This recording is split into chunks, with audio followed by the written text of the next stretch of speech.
بالله من الشيطان الرجيم.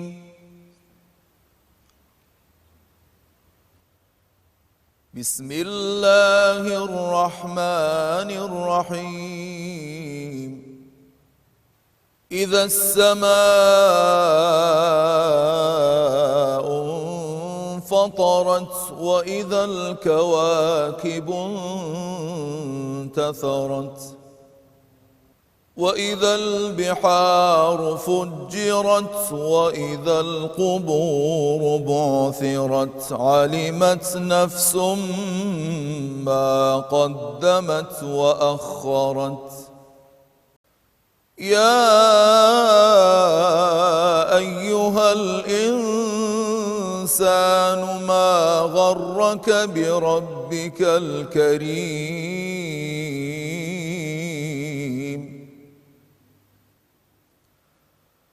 الذي خلقك فسواك فعدلك في أي صورة ما شاء ركبك. كلا بل تكذبون بالدين وإن عليكم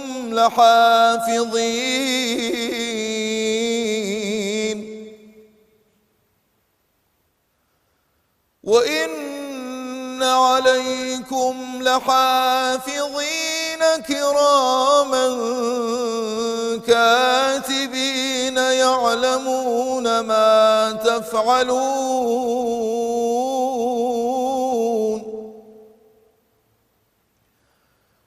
إن الأبرار لفي نعيم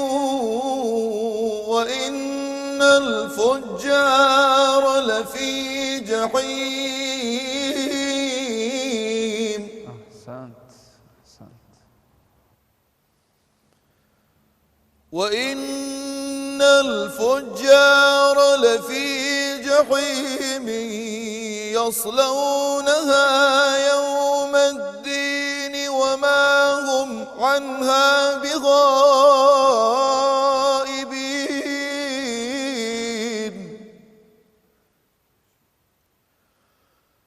وما أدراك ما يوم الدين ثم ما أدراك ما يوم الدين.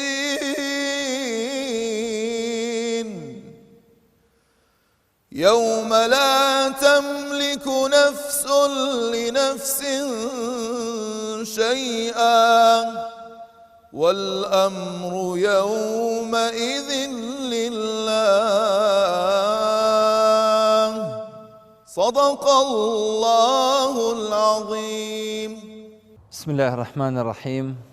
الحمد لله والصلاة والسلام على خير خلق الله محمد وعلى آله وأصحابه ومن والاه.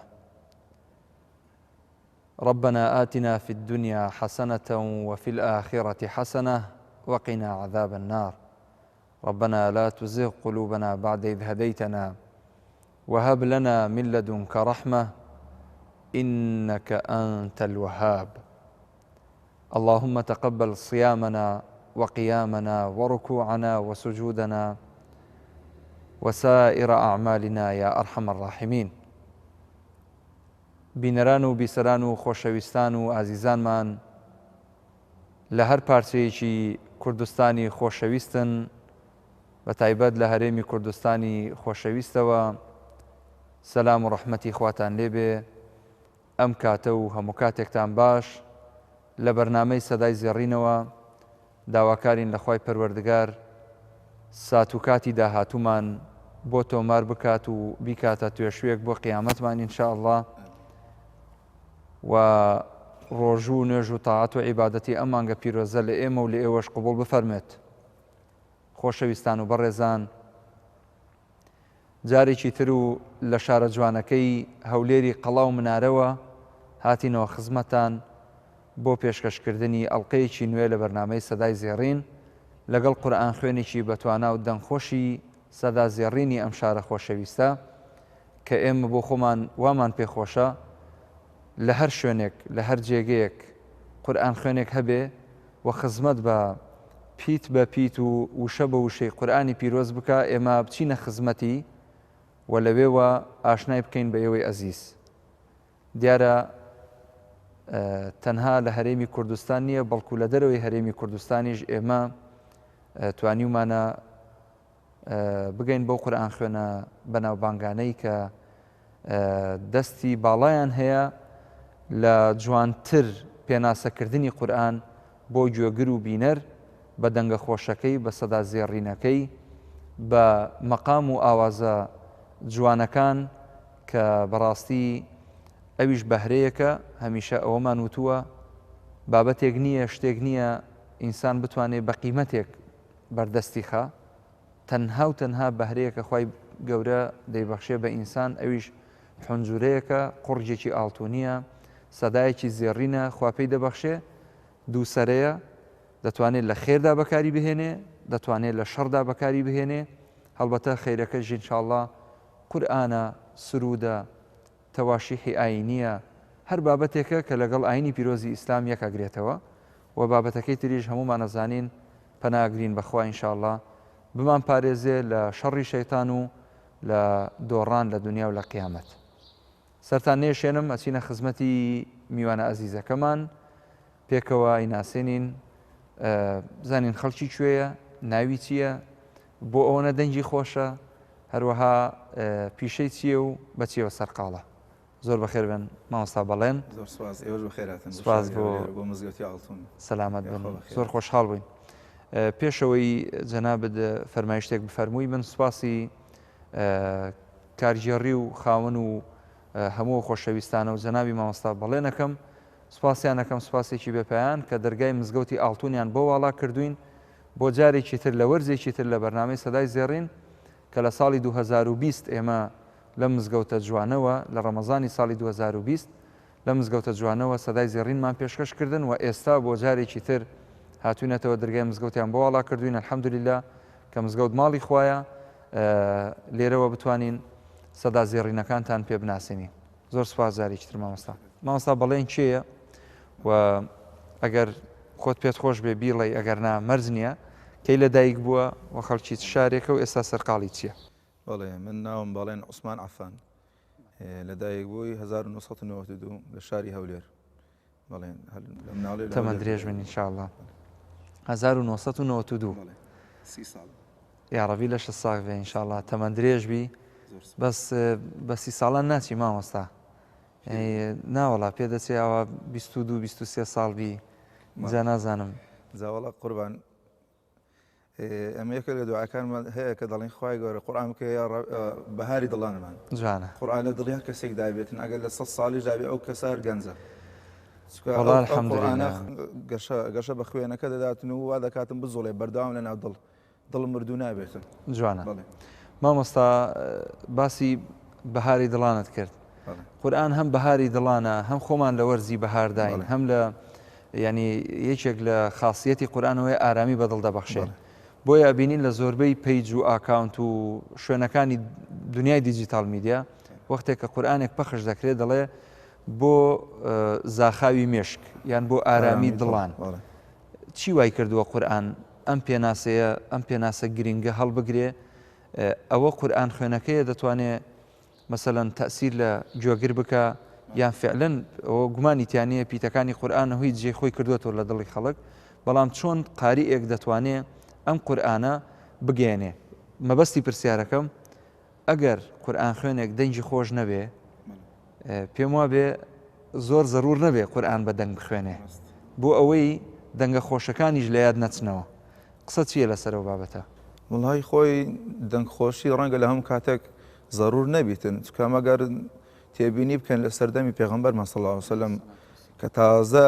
قورئان دابەزیە و پەیامەکە دەگەیەندرێتن ڕەنگە قول یا ئەیها الکافرون بە دەنگێکی بەرز و ترابێتن بەڵام چبیتە دڵی هەموو کەس. ئەمەش نیشانەوەی ئەو کەسێک کە دەخوێنیتن ئیخلاسی هەبیتن لە دڵەوە بخوێنێتن کە هەر شتێک لە دڵەوە دەربچیتن بۆ دڵ دەچیت ئەوە شتەکە و هیچ ئەوەی تێدانی هەندە قورآن خوێنێ دەنج زۆر خۆشە بەڵام سبحانەڵڵا کارت تێ ناکاتن سبحان الله چکە ڕنگ ناداتەوە ئەگەر هەر شتێک ڕەنجی نەداوە لە ژیانی ڕۆژانت ئەمە شتێک هەیە پێدەوترێتن هەست بۆن هەستی شاعیرمانەیە هەستی قورآن خوێنەیە هەستی کەسێک کە گۆرانێک دەڵێتن سرودێک دەڵێتن ئەو کەسە کە بە دڵسۆزیەوە دەڵێتن کەسەکە هەست پێ دەکاتن مامۆستا ڕەنگە ئەمە هەر بۆ قورئان خوێندن و سرودوتن و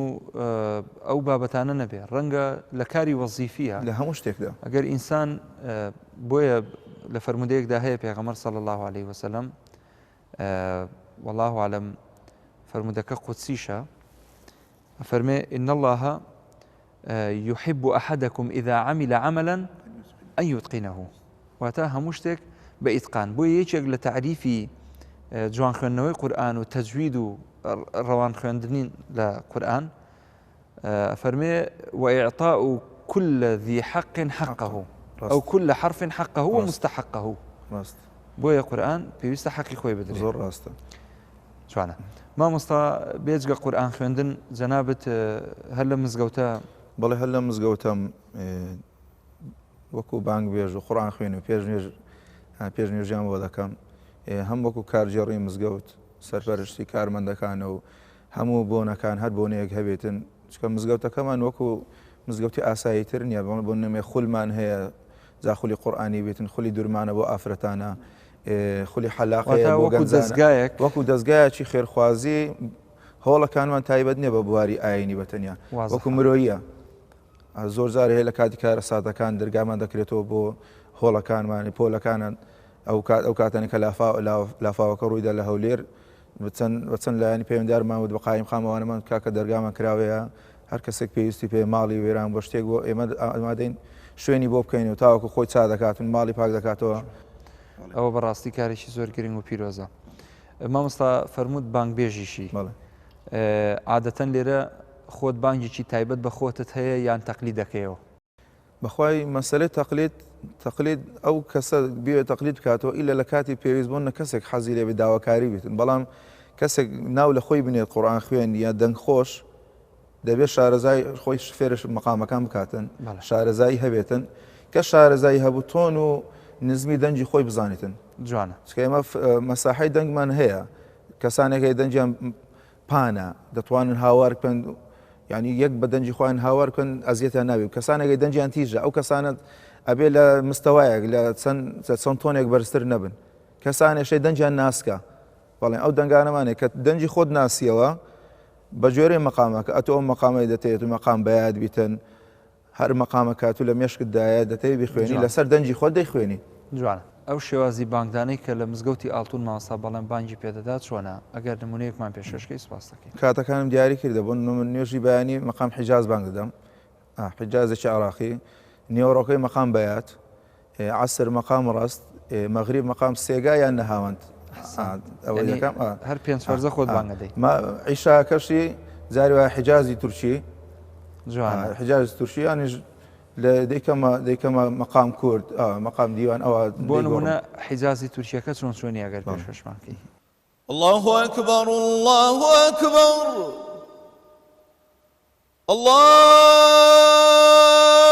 الله أكبر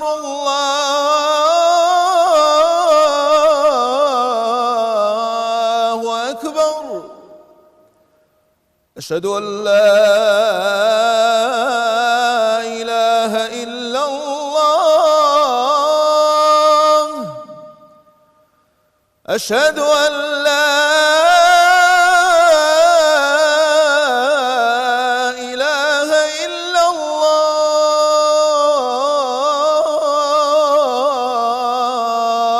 الله أشهد أن محمدًا رسول الله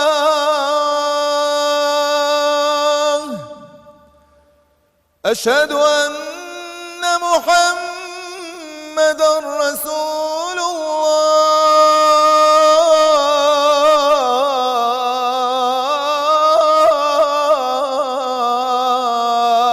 الله حي على الصلاة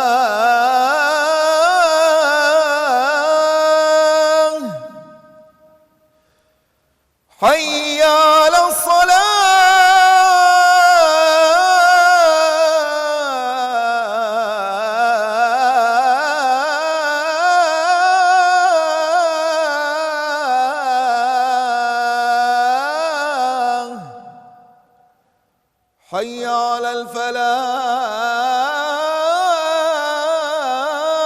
الفلاح حي على الفلاح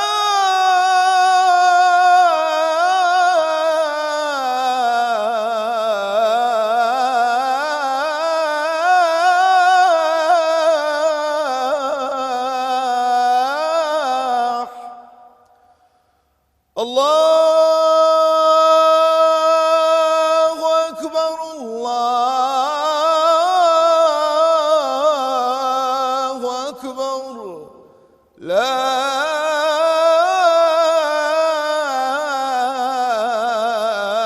إله إلا الله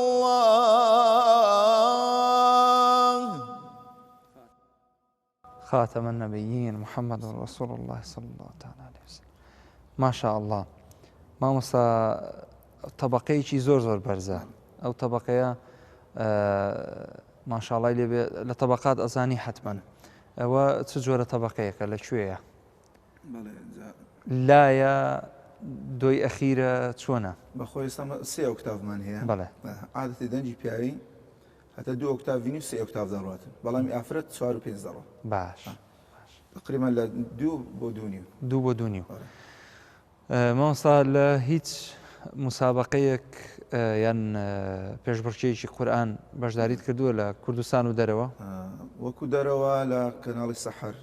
بەڵێ بەشداریم کرد تا فیناڵ ڕۆیشتم لە کەناڵی سپێدە و کەناڵی جوودیش بەشداریم کرد دوو مسابقە بەڵێوانیش تا فیناڵ ڕۆیشتم خۆی دوجار ئەو مسابقانە گرنگی خۆیان هەیە گرنگ ئەوەشە ئەو دادوەرانەی کە دادوەری دەکەن لە مسابقەکاندا هەم عادیل بن چونکە بابەتەکە قورئانیە هەمیش دوجار خەڵکی مستحق دەرچوێنن بۆ وڵای جام شتێبینیەکەم لەسەرەوەی هەیە بۆ نمونەتو کە مسابقەتێک دەکەیەوە بە ناوی تیلاوی مەسڕی کە لیزنەکە دانیشت حتمما ئەو کەسێکە دانیشتە دەبی زۆر شارەزای لە تیلاوی مەسڕی هەبی جوانە بۆ نمونە کەسێک حافظ خەلیل ئیسماعیلی بینە بیکە لێژنە لە تیلاوی مەسڕی دەرناسی زەحمەت هەر کەسە بە بواری خۆی بە ئیشی خۆی تەخەسوسی بەڵێ تیلاوی عێراقی بی کەسێکی بینی شارەزای لە مەسڕی هەبیتر نازانین چکەمە لە عێراقی لقمان زۆرە و ئێستا منەوەی تازە خوێندم لە بیدایەتی چوومە ناو لقەکان هەر بەیاد بە چوومە ناو لقەکان ئەو لە ئینە الأبرار لە فی نەعیم چوومە حیجازی بەڵام کابرای مەسڕی هەمووی بە بەیاد حسێب دەکاتن دەڵێ کاکەوە تاوە هەموو بەیاتە دوو مەقامی خوێندیە لەشتان ساک بێ مامۆستا گیان بێجگە خۆت لە کەس و کار و عائیلە و بنە ماڵەت کەسی تێدا قورئان خوێن بێ وەڵاهی هەم تاقانەکەم ماشاءالله ئەوە دیارە خێر و بەرەکەتێکە ڕووی لە کەس و کارت کردووە لە کێوە دەستت کردو بە قورئان خوێن کەی هەستت کرد ئەو توانایەت تێدایە خۆی من لە دوای 2006 ئەوانەوە هەستم دەکرد خۆ دەزانیم کە تەمەنی بچوشی هەر هاوار دەکەیەوە دەکەی ڕاستی لە ڕێی کوڕەخاڵەکانەوە زیاتر هەر لەو تەمەنەوە یەکسەر دەستت کرد بە قورئان خوێندن پێشتر هیچ بڵێن ئێستا خەڵەکە بۆ نمونە پێشتر بە گۆرانی بێژی دەستم پێ کردەوە دای بوومەتە نازانی چۆنە بۆن ئێستا من کە بچووک بووم تەمەنی بۆن لە 6 ساڵ تا 10 ساڵی و تەمەنە زۆر جێم لە ئاوازە تورکیەکان ڕاگرتووە گۆرانی بێژە تورکیەکان ئیبراهیم تاڵسەسەوانەیە هەر وەکو تەقلیدێک هاوارم کردێ بەڵام وەکو ڕسمیات بڵێن گۆرانی بێژم نەخێر دەی الحەمدولیلا باش ئەوەش وەکو ئەوە فەزلی گەورە لە داکمە جا لە کوڕەخاڵەکانم بەڕاستیەوان زۆر تەژیا بوون تەمەنی درێژ بێ ئینشاءالله ئەو قورئانی دەخوێندەوەمیش لە تەنجی کات بەدەنگ دەیخوێن هەستم دەکرد شتێکم تێدا هەیە و لاشای دەکردەوە بەڵێ ماشاءالله وەڵا پێمان خۆشە زاری شێ گوێ لە سەوتت بگرینەوە هەندێکی تر قورئانمان بۆ بخوێنین ئینشاءالله أعوذ بالله من الشيطان الرجيم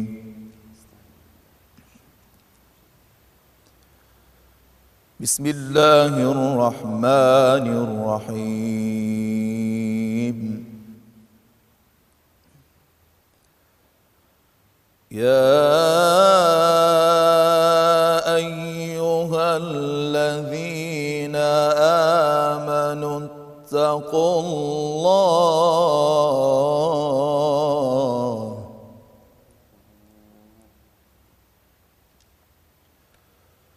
اتقوا الله ولتنظر نفس ما قدمت قدمت لغد واتقوا الله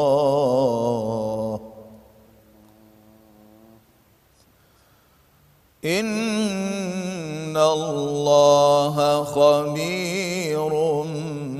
بما تعملون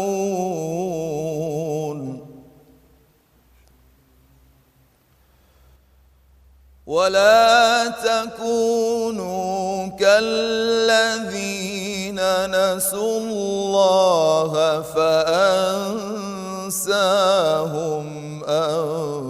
أنفسهم أولئك هم الفاسقون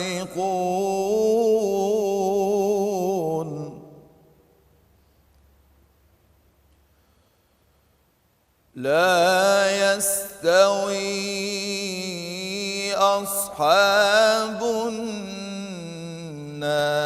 وأصحاب الجنة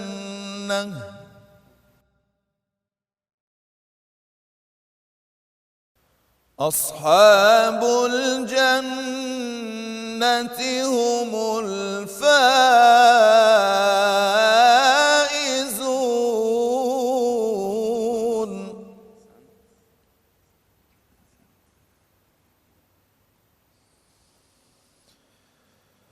لو أنزلنا هذا القرآن على جبل لرأيته خاشعا متصدعا من خشية الله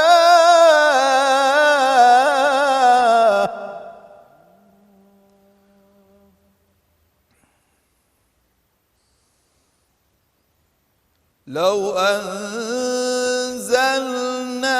هذا القرآن على جبل لرأيته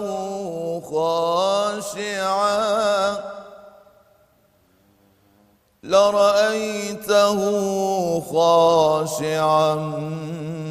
متصدعا من خشية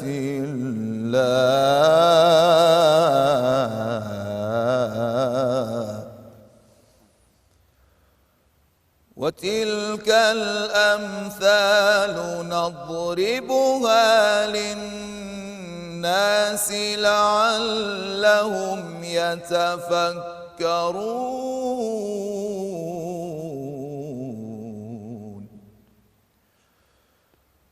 هو الله الذي لا إله إلا هو عالم الغيب والشهادة هو الرحمن الرحيم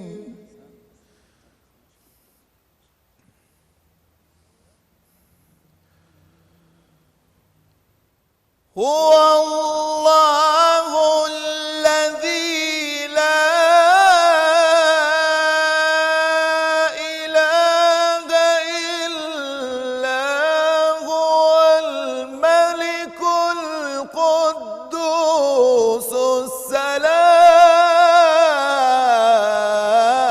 السلام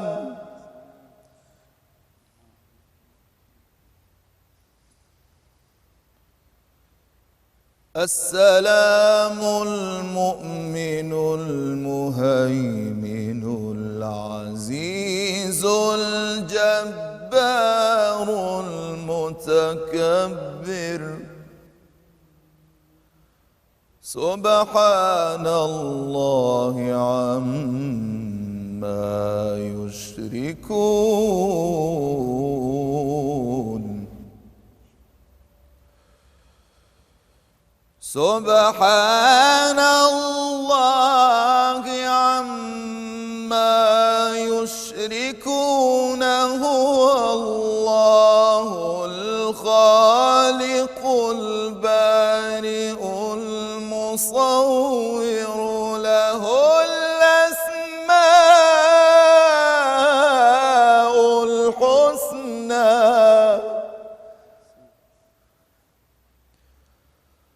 يسبح له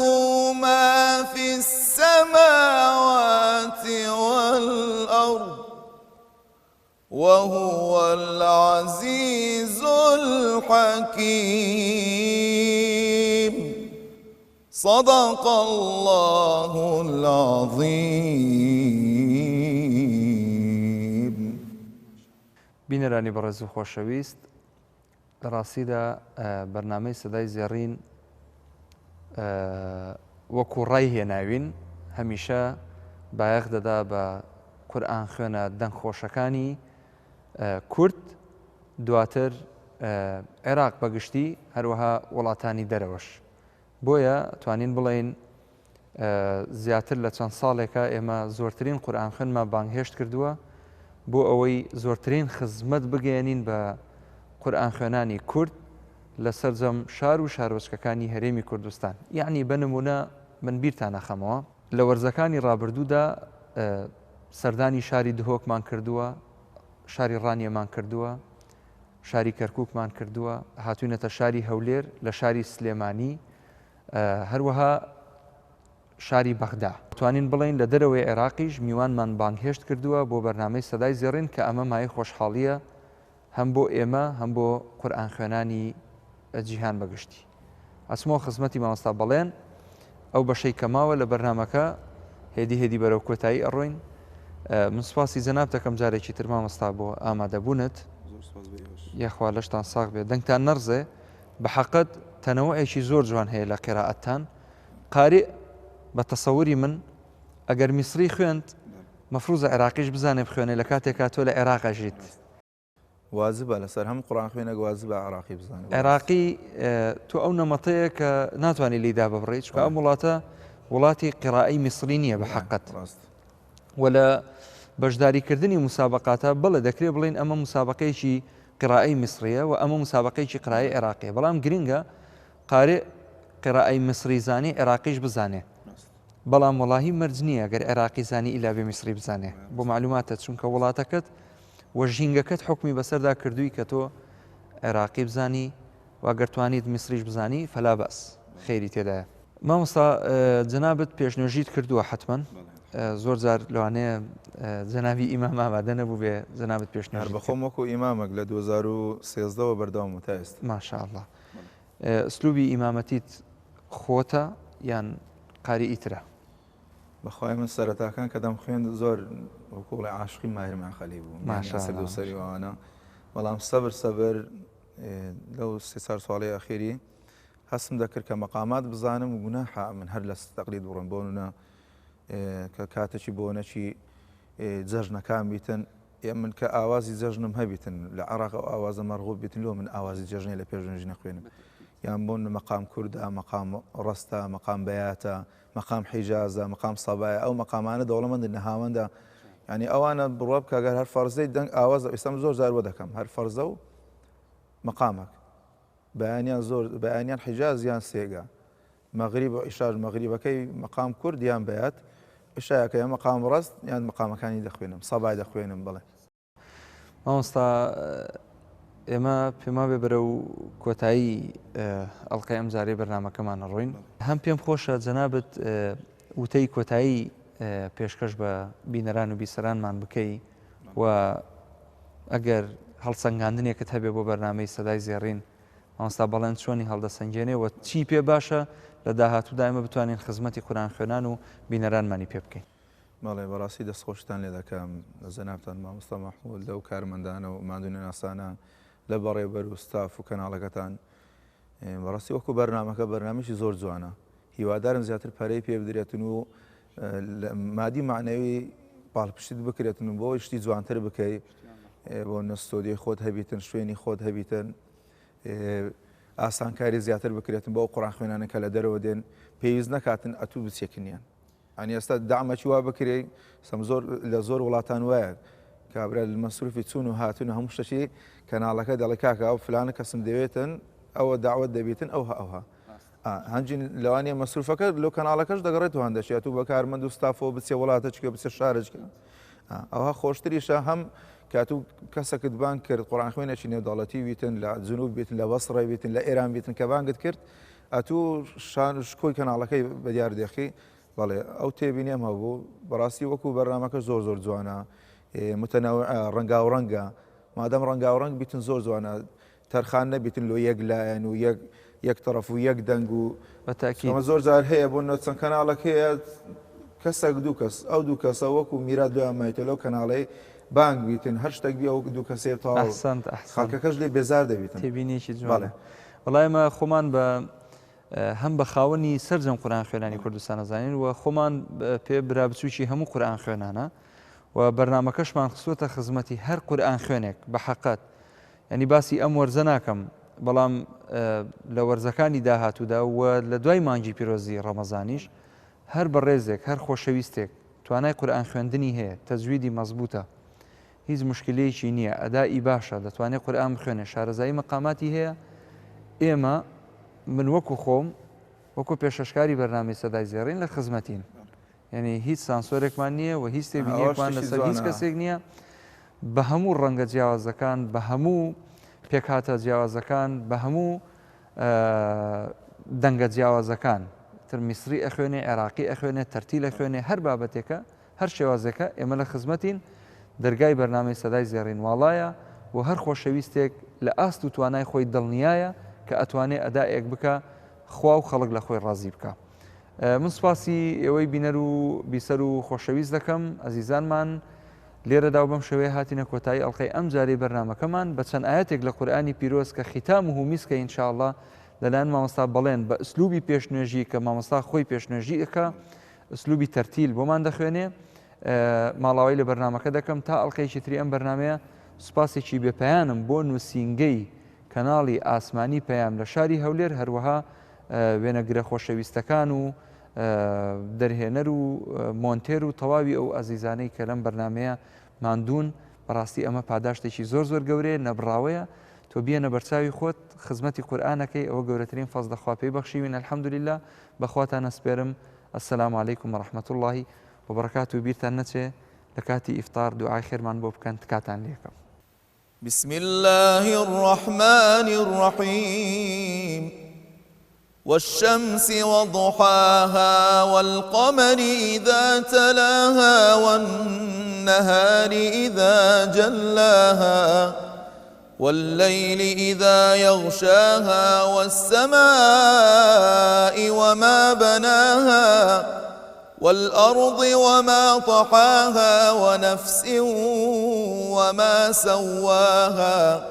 فألهمها فجورها وتقواها قد أفلح من زكاها وقد خاب من دساها كذبت ثمود بطغواها إذ انبعث أشقاها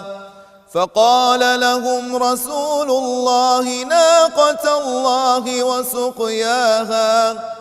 فكذبوه فعقروها فدمدم عليهم ربهم بذنبهم فسواها ولا يخاف عقباها